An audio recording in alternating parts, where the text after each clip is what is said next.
Welcome to the Peer Executive Group's Book Club. This is, I think, probably our 10th book that we've covered. And this one's a doozy. I really enjoyed it this summer. It was a great summer read.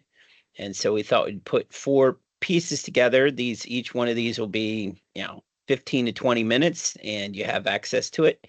And you can watch them and catch up on what this book is about. So the idea, as you recall from past book clubs, is to cover the entire book. So we'll have a series of slides here that you can step through to kind of understand what is in the book and the takeaways. So with that being said, Jacob, welcome. Jacob will be joining us as my foil today, so I'll be shooting some questions off of him. So with that being said, let's go ahead and move to the first slide. I can figure it out here. All right, here we go. So this is Simon Sinek. Simon Sinek wrote the book Start With Why. The subtitle is How Great Leaders Inspire Everyone to Take Action. The book is about 16 years old. I would say it got really popular, at least in my world, about 2 years ago. It was popular when it first came out and did very well. Simon Sinek, you may have seen him from TED Talks, different YouTube videos. He's on TikTok. I think he's got like in the top 5 TED Talks of all time. He's in there. But the subtitle is How Great Leaders Inspire Everyone to Action. So when you read this book, it's kind of like, hey, there are leaders in companies, and then there are those who follow someone, and so they're leading someone. So there's 2 different descriptions. It could be your job, but ultimately it doesn't mean that people are going to follow you, right? So how does that happen? And that starts with why. So we're going to talk about the power of why. And essentially, if you apply this in the way the author did, Simon Sinek, he looked at it from a personal perspective, and started to question, well, why? Why do I want to do that? You think about a child who's asked the question, why? So we'll get into a world that doesn't start with why. It's when you just assume what you know. And we'll talk about carrots and sticks. And I guess you can probably guess what that is. Jacob, can you guess what carrots and sticks is about? Yes, no? It's Motivation. Yep, incentivizing with a carrot, like out front, or a stick behind. that's right. You're on it. Okay, and then part 2, we will start part 2 today as well. So it gives you an alternate perspective. We start to get into why. We're going to talk about the golden circle. And then Simon's going to make a point that this is not his opinion. This is covered in biology. So we will get into that. So number 1, part 1, a world that does not start with why.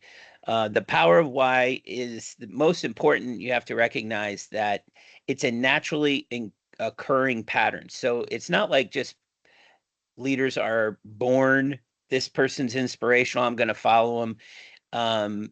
You personally can also have people follow you from a lead perspective if you practice the naturally occurring pattern of why, answering the why question. So the key is to ask the right question. You can ask, what is it that you do for a living? Or you can ask, why is what you do for your living, right? That kind of thing. And so the what's and the how's are answering questions, and you can make those very detailed, or and may have enough information there for a person to make a decision on something.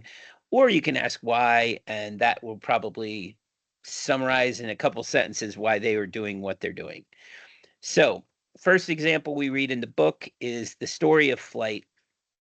And if you think about it, um, obviously you would think wasn't just the Wright brothers that were trying to fly at the time when they started the airplane, right? There was a whole bunch of people. In fact, there was, not far from the Wright brothers, well, actually, I think it was Ohio, there was a bunch of investors who threw their money in a kitty, and they were really working hard to develop an airplane.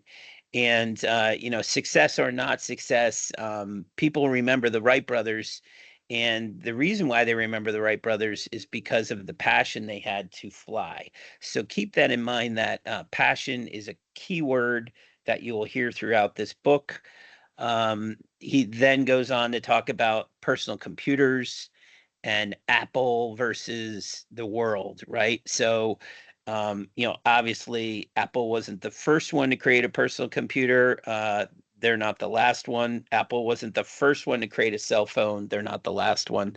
But for some reason, the company continues to inspire its followers to do business with them. And then one more example was Martin Luther King, right? He had a communicated vision. He was able to get it to people, and people understand it very clear and concise, that he felt all men were created equal. And so he really focused his work on that. There were plenty of people working in civil rights at the time trying to make things better, but ultimately Martin Luther King was the one that became the lightning rod for a movement, right? So passion to fly, inspiring others, communicated vision, you get the picture. So that's kind of where we start out with the book. And the first chapter is assume you know. So this is kind of like where, again, remember, part one is about not why. So like if you start, and you just go through your life and you have certain assumptions.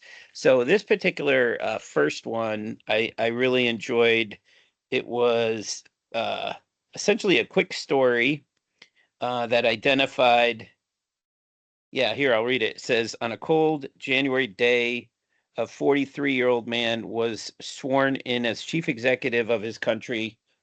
By his side stood his predecessor, a famous general who 15 years earlier had commanded his nation's armed forces in a war that resulted in the defeat of Germany. The young leader was raised in the Roman Catholic faith. He spent the next 5 hours watching parades in his honor and stayed up celebrating until 3 o'clock in the morning. So, of course, everybody thinks that description is of Kennedy when you first read it, but it was actually of Adolf Hitler. So, again, this was 1930 or something like that. Took place in January in Germany, and the first war was over, and Hitler had risen to power. So, gotta be careful with your assumptions. Some decisions get made based on false assumptions. So that's very important. If you watch the journey of a business, and I think it's fascinating, right? We have members in our peer groups. They all have businesses. You see some businesses that trade publicly, and you can see decisions are made, and they wander down certain paths, and they might not be accurate. And then you go back and you see that some of those decisions might have been made based on false assumptions. So be careful about that. Sometimes they work. Sometimes they still work out for a time. And the way that they work is, hey, more data, need more info, and they can get by, but usually they'll get tripped up at some point. There's a story at the end of this chapter which focuses on uh, car manufacturers from the US who travel to Japan, and they toured the facility, they got to see how the cars were made, and there was a certain section where the panels were being placed on the car, and the US team was confused. They had not seen, any kind of use of these rubber mallets that they use where they like bang the fender into the spot, tighten it up, make it tight. And so when they asked the Japanese why they, didn't see any rubber mallets, they essentially said, we designed the car to fit. So the same thing can be said for businesses and processes. Inside businesses, we have a tendency to not design things to fit, and therefore we need rubber mallets. Not technically rubber mallets, but metaphor rubber mallets help us get through and solve some of our problems. So just keep that in mind. It was a good launch to the book. Um, then we get into this section that I alluded to with Jacob, which was carrots and sticks. and this is an interesting section. It really gets into, I think it's a great section for marketing. In fact, Jacob, I need you to read this section because it's really good about manipulation versus inspiration, right? So we can manipulate, or we can inspire people to use our products and services, right? Um, and the same thing goes for trying to manage a workforce or leading people, right? We can manipulate them. So, how do we do that? Ever since we're little, we use that concept, hey, I'll be your best friend if you do this, right? So what are you doing there? You're manipulating at a young age to try to get what you want. So whether it's somebody play with you on the playground, you're trying to incent, and we'll get into what specifically that I'll be your best friend is. Is it carrot or stick, right? So next one is price. Price is a great example where you think you can incent somebody to buy your product by price. Excuse me. So they use in the book, like, it doesn't always work unless, and so the unless is key. In this particular case, there's a big story about Walmart, the growth of Walmart, and ultimately Walmart was successful, and they were successful through scaling. So even though they played the game of price and they played it over a long period of time, the only way it really worked out was the fact that they continued to scale. Same thing goes with for us in our businesses and what we're trying to accomplish. Um, Promotion is another one. So General Motors was really concerned in their world about what was going on with auto manufacturers. So they started to provide cashback incentives. And I kind of sort of remember I was getting a car in high school, dating myself here, and the domestic cars were really big on cashback incentives. So you're getting like these rebates if you buy a car. And, again, it's a promotion. You're going to respond and react to it. And ultimately, and they use the term breakage. These are things that companies started to build into their P&Ls, and almost like, oh yeah, but we have discounts. Yeah, but we have rebates. And it was to generate more sales. And those promotions typically don't last very long, right? You can't continue to run them forever. You're essentially giving back your gross profit. And then the last one is fear. So, Jacob, I'm going to call on you in a minute here, but for now, I'm going to say this is your brain on drugs. Some people from my age remember that in the 80s. There would be an egg cracked in a frying pan that was heated. And so you'd see this egg sizzling on the pan. And again, it worked. It stopped for a period. It stopped people from using drugs. Oh my gosh, I don't want my brain to be like this, right? Um, so another way to look at fear, I sell life insurance. I'm a life insurance agent. I try not to use fear, but clearly I am concerned for business owners to make sure they have proper life insurance in place because there is a risk and we have seen people die. So, but again, that is manipulating someone through fear. In the rental industry, we use damage waiver, right? We all know about damage waiver. Yes, it's a risk that a person takes when you book a flight. You're given an option to buy insurance, right? It's a risk. Um, if you are voting in an election, you may hear somebody on the other side of the aisle say, hey, my opponent will raise taxes if you vote for him. So, Jacob, you've had a moment to recognize I'm about to call on you. So, do you have an example of fear that you might have seen in a commercial or with something online when you're scrolling through Insta? Yeah, I think one that has definitely kind of been a more modern thing is the idea of FOMO, or fear of missing out, and the Ooh, idea that like, oh, you see all your friends are at a cool place, or you see mm, an advertisement for like a music festival, or like a one time only this person is playing, or oh this yeah, this is a special we're serving at our restaurant, only this day only.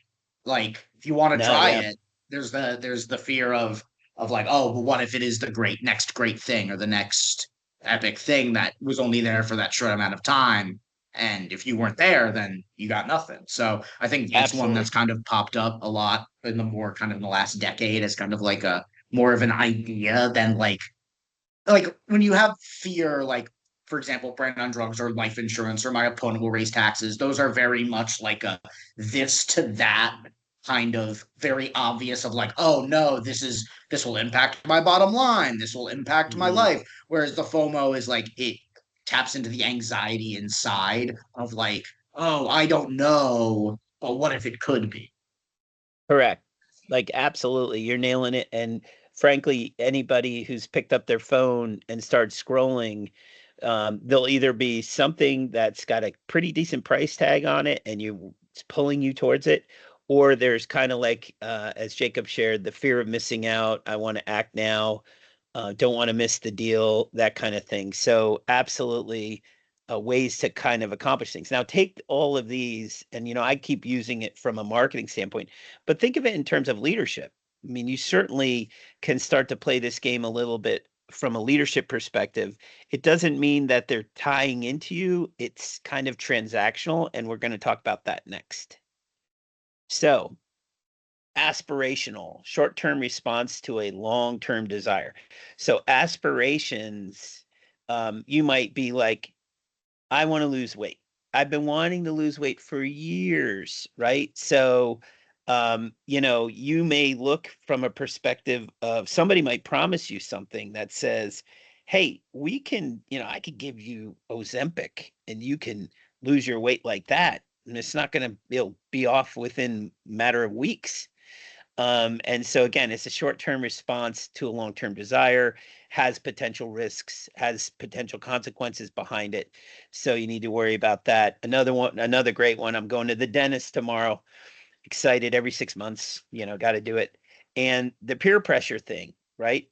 FOMO. Fear, 4 of 5 dentists recommend Crest versus Colgate or whatever. I don't actually know that answer, but you know what I mean. So it's the idea of, if it's good enough for everybody else, it's good for me.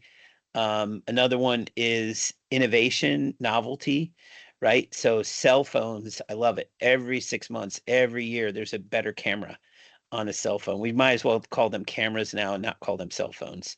But basically that comes into play. Toothpaste, you heard me mention, novelty, brighter, whiter, brighter teeth, whiter, brighter laundry, that kind of thing. Okay, next one, price you pay for the money you make. So this is really good. So the key here to remember is all these manipulations, whether it be a leader to an employee, or a leader to, someone even social, it's hard to get loyalty from a manipulation. It typically is not the case. It brings stress for both the buyer and the seller. There's a stress to the seller because if you're trying to position a product or service, or if you're trying to lead employees using any of these techniques, there's a cost to it, right? It's going to cost you a percentage here, or you're going to have to do something. So there's more cost associated for the seller. For the buyer, obviously, you might be looking at it saying, I can do this in the short term. It may cost you more money over a long period of time, right? So there's, again, stress from that, and again, just the normal stress of FOMO and things like that. So manipulations, you kind of get where I was going with this.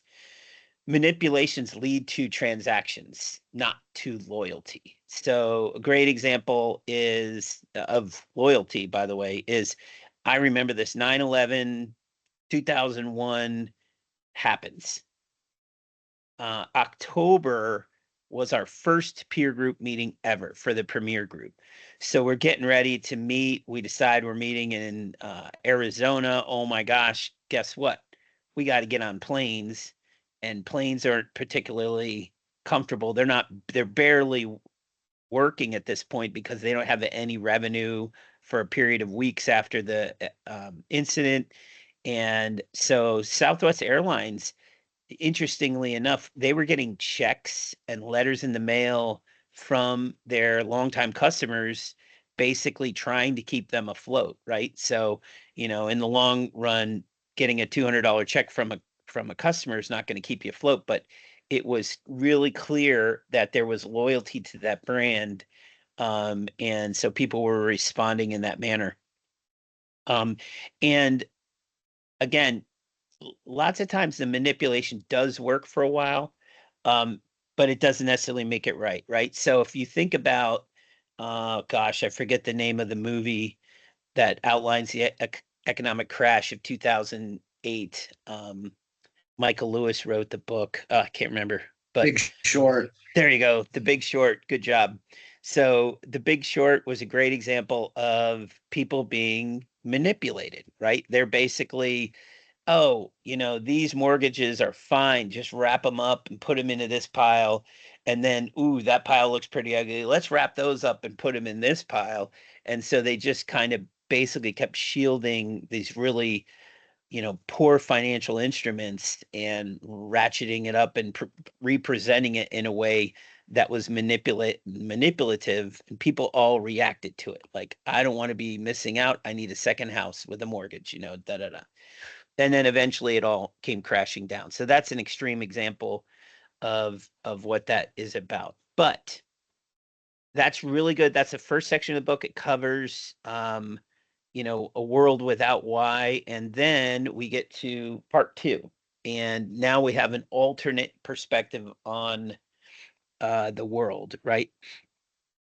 So this one is why. So we want to look at this thing called the Golden Circle. I forget what it was based on. He came up with it. Simon Sinek came up with it based on the Golden Theory or something. I'll have to look that up, but it was well known in math. And so it's this idea of like a rhythm from the outer circle to the inner circle. So what is it that you do? How do you do it? Why do you do it? Right. So the why obviously is your purpose. Why do you do what you do? It sounds easy enough, right? Start with why. It's the cover of the book. How is how you do what you do, and what is what you do and your results. And unfortunately, there's a million companies out there and a million people who express themselves by explaining what they do, or they explain how they do it. But surprisingly, people aren't exercising a pattern of explaining why you do what you do, right? So these pictures of logos over here: Apple, Harley Davidson, Southwest, Ferrari. So these brands have cold followers, right? Can anyone say that any of these 4 companies have the best product at the cheapest price for their particular market? I don't think so. I don't think that's ever Southwest, been. maybe, Southwest, maybe, maybe. but Yeah. even then, it's flight, so it fluctuates. Yeah, and again, things are changing at Southwest. Again, in the second half of the book, we'll get into when you get derailed from your why, which probably may apply maybe a little bit with Southwest. But Apple continues to be successful. People are at the point where they say, I want to get a Harley. They don't say, I want to get a motorcycle. I know there's some really good brands that have picked up quite a bit, but you know that a person's achieving a goal if they buy themselves their first Harley, right? It's that kind of thing. In fact, Lance Bull, one of the facilitators in peer groups, bought a Harley after running a marathon, believe it or not. And that was his treat. So again, it was the brand. He didn't say I was going to buy a motorcycle. He said, I'm going to buy a Harley. So keep that in mind, that these are companies that answer the why for people. It's almost like devout followers. So it's not the only way to go, but it's just one way. Um, and so if you do go to a why, if everything you start to create a pattern in your life with the people who report to you and or your staff, your employees, keep in mind that, it's not always easy to keep it going the right direction. So when a why goes fuzzy, it's hard to maintain it. And the way it goes fuzzy is growth, loyalty, and inspiration. You need to maintain those, right? So you need to make sure that there's some growth going. Otherwise, it can be difficult. Loyalty going, it can be difficult if you're starting to lose that, and inspiration. So keep those three top of mind as you make decisions, both for your employees, your company, and your customers, right? So keep that in mind. Good example of a danger would be railroads, right? So what, Jacob, what's a railroad in the business of doing? Transportation. That's right. So they are in the business of transportation. Unfortunately, they also believe they were in the business of railroads, right? So the why became a what, which was railroads. They wanted to look at covering the country with railroads. That was ultimately the goal of a railroad company. And so as things began to change, um, they didn't see themselves as a mass transportation business. And so airlines popped up, and auto companies started to get more and more popular, right? And ultimately, bus routes, things like that. So railroads really kind of kept themselves and pigeonholed themselves. What's an example of some other things, Jacob, where you might see an industry pigeonhole themselves? Like almost like when you say pigeonhole, you mean like kind of lost its own plot and got too focused in on itself. Yeah, and or the world changed, or their end target moved and they had to adjust to it, or they didn't adjust to it and they suffered the consequence. I think of places like coal mining cities and steel cities on the steel belt through like places like Buffalo, Pittsburgh, West Yep, Virginia, that kind of once, especially when a town or a city is like built around the local mine that everybody works at and everybody gets coal from, and then sure. society shifts away from coal, or the company ups and moves to Kuala Lumpur, or just takes it wherever, Yep, and the answer has been no, we have to restrict and punish the companies to bring it back in, like that will just come back, whereas it's correct. moved well past it, and to the point that it hasn't really adapted, and even now you see places that haven't changed, whereas some places like Pittsburgh they've evolved and become other things beyond just what their export was. Yeah, absolutely. I mean, the US workforce is an example of how do we make this work. We just had a meeting today with 10 event rental operators. And, you know, at the same day we did this, we released a podcast about virtual assistants. And we have one group in peer groups that probably averages 3 to 4 virtual assistants per operator in the group. And so, this is a great example of the target moved, right? Labor costs. Oh my gosh, we probably talked about labor costs for 30 minutes out of the hour. And again, what can we do about it? What's happening? If we don't change our course and deal with it, it could end up killing the company. Another example they use quite a bit, today's railroads, is what's happened to media, right? So newspapers, they're not the way they used to be. There's a new show out called The Paper. It is hilarious. It's like The Office. It's Dunder Mifflin's spinoff, and it's a small town, Toledo, Ohio, that has a paper.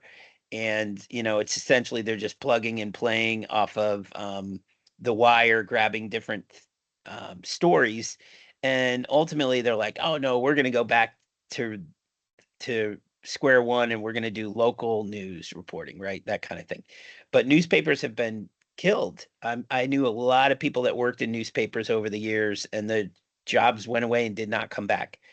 How about music, right? Used to be that the record companies owned everything, and now they're streaming.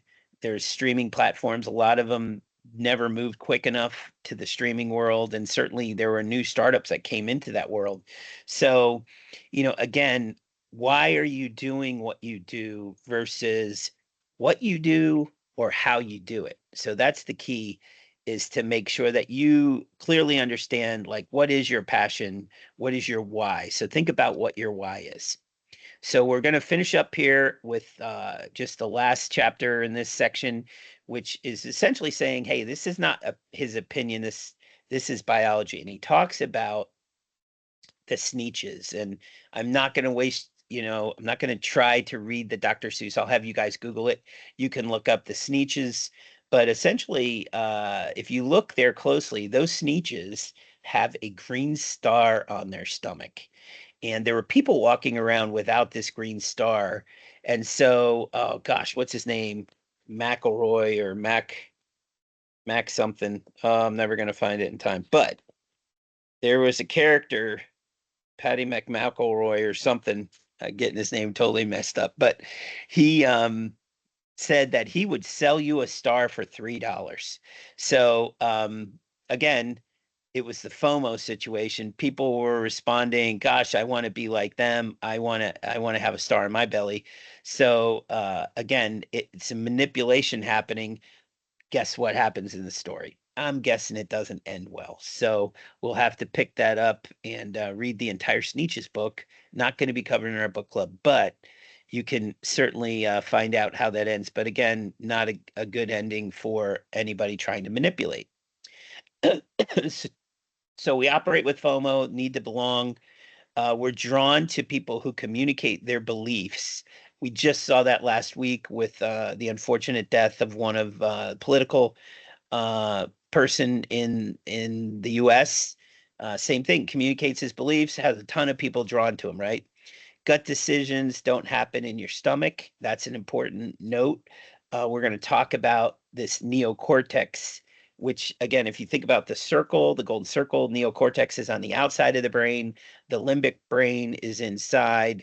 And again, that limbic brain is so the rationale of you is your neocortex, but the limbic is, I'm going to grab this hot stove with my left hand. What makes you do it? You have no idea, right? So a great example is, think about your spouse or your boyfriend or your girlfriend, and you say, what is it that you like about that person? Why are you drawn to them? People have a hard time putting that in words. So the rational neocortex side is saying, oh, my wife, she's so funny and smart. That's why I like her. And but is that right? Is that why you were with them for 30 years or 40 years? Like, is they're funny and smart? That's what the draw is? No, there's something inside that limbic that says, this is the one for me. This is the person, right? And ultimately, that's why it is.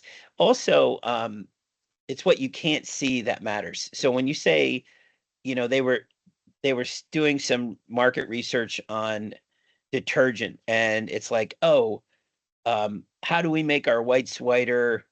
What, that's going to be the thing that ends up selling the most laundry detergent. Well, that's actually not the case. When they had, close quarters and were studying people, they were seeing that people were taking their laundry out of the dryer and they were smelling it, right? So it was like, okay. So, and I started watching the ads. I think it was yesterday or the day before, and sure enough, like, they're taking the laundry out and they're smelling it, even though they're talking about the whites being whiter. So there's that needs to have that fresh smell, right? So it has nothing to do with the whites, but again, what you can't what you can't see that matters. So you want to find out, like, what's drawing a person to that.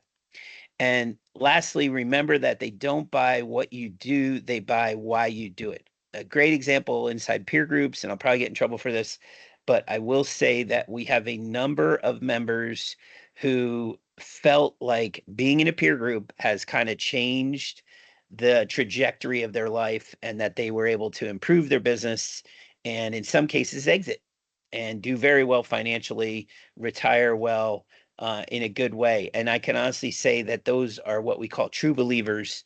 They're the ones that, if we're saying we're going to raise prices on a peer group, they never had an issue with it, right? Because they kind of had already crossed that line that said, I'm in, I buy into what's going on here, and it's made a big difference. Same thing with working out at gyms, same thing with anything where your prices go up. Why do you stay with it? Like your doctors or whatever it might be. So keep that in mind. That it is biological, it's in your limbic brain. So next time we will discuss the second of 4 sections. This one's going to be about clarity. It's going to be about discipline and consistency. That is the most important because we're going to talk about companies that derail from the why and why those that stick with the why end up doing better over time. And then lastly, in that section, it's the section on emergence of trust. So having trust in your leader is critical, and that goes for both in your business world as you're leading, as well as in your personal life, as well as for businesses. So that is it. Thanks for attending the first of 4, and we'll see you next time.